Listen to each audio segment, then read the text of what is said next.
Même si nous autres ne sommes pas des économistes, nous savons au moins si la vie est chère ou pas.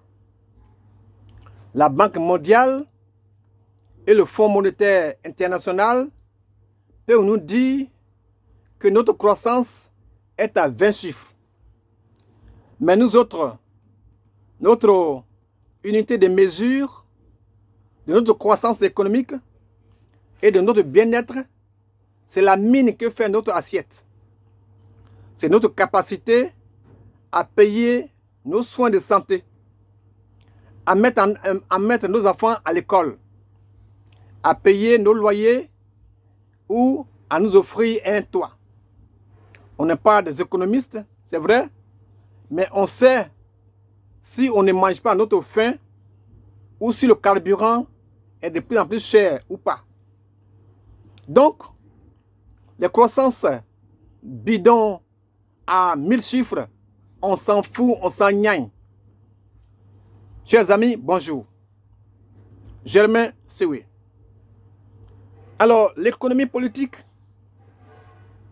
et les illusions de la croissance, ou encore, si vous préférez, la croissance économique, slogan politique, incantation pour distraire l'opinion. La croissance politique, la croissance économique, slogan politique, incantation pour distraire l'opinion. Chers amis, parlons du mirage de la croissance. La croissance économique est souvent brandie comme un succès politique. Les dirigeants l'utilisent pour rassurer les citoyens et montrer leurs compétences en gestion économique. Cependant, cette croissance est-elle réelle ou un simple slogan politique? En Éthiopie, le gouvernement met en avant des taux de croissance économique élevés, 7,2%, pour prouver ses succès. Cependant, cette croissance est souvent concentrée dans quelques secteurs urbains. Les zones rurales où vit la majorité de la population ne voient pas de réels bénéfices, révélant un décalage entre discours et réalité. Alors, chers amis, parlons donc de la promesse qui est souvent décevante. La promesse donc est souvent décevante. De nombreux gouvernements promettent une croissance économique fulgurante.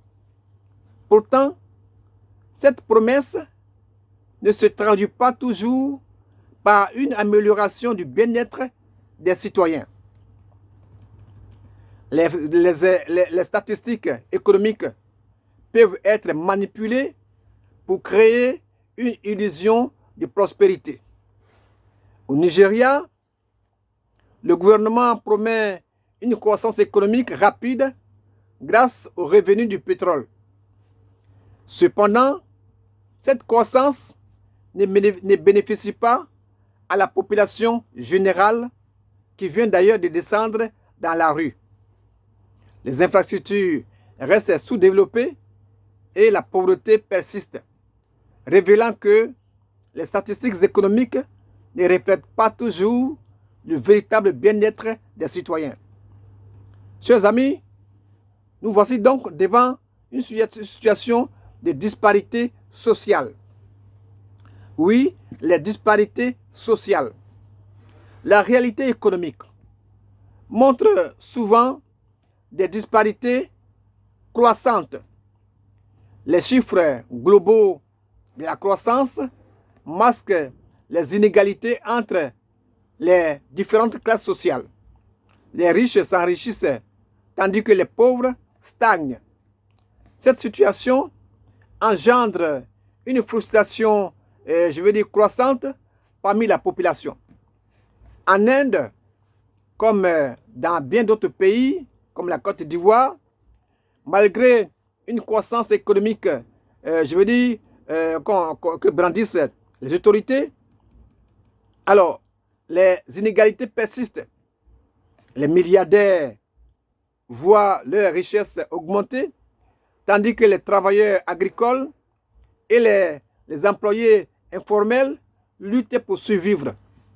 Cette disparité croissante engendre une frustration et une méfiance accrue envers les promesses gouvernementales de prospérité pour tous.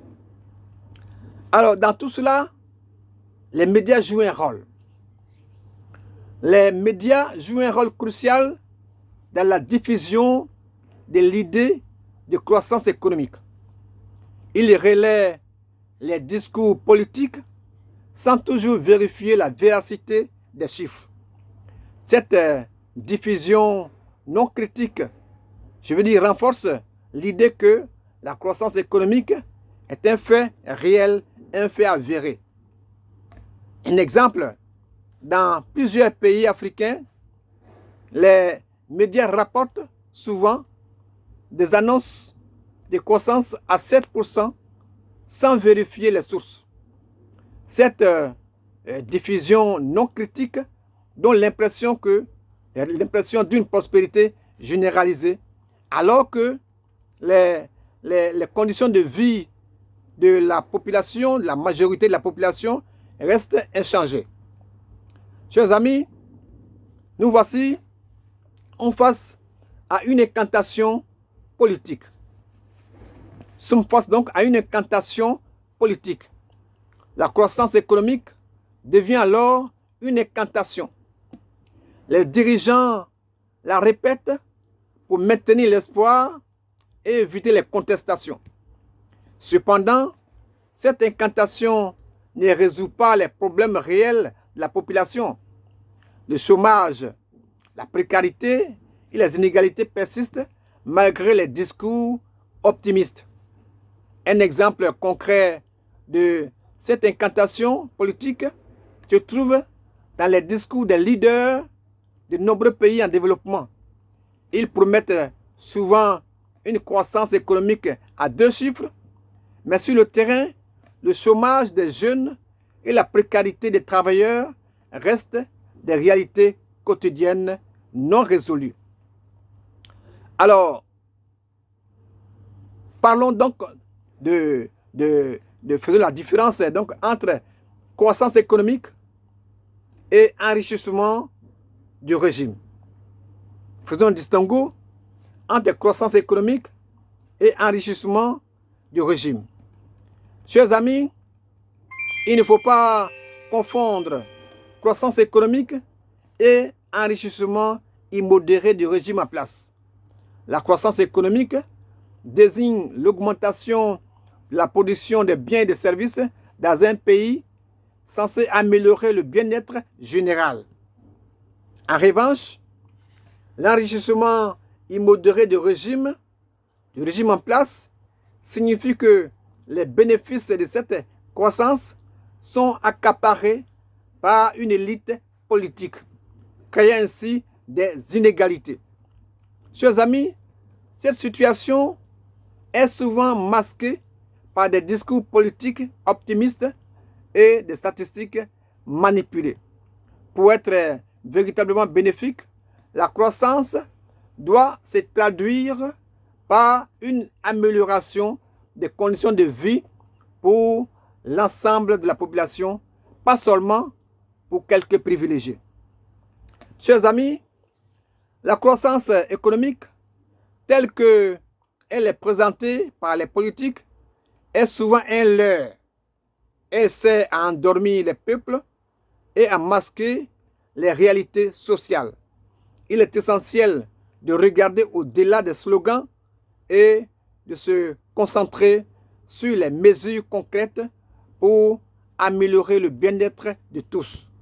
Car même si nous autres ne sommes pas des spécialistes, je veux dire des économistes, nous savons au moins si la vie est chère ou pas, si nous mangeons à notre faim ou pas. Je m'ai vous salue.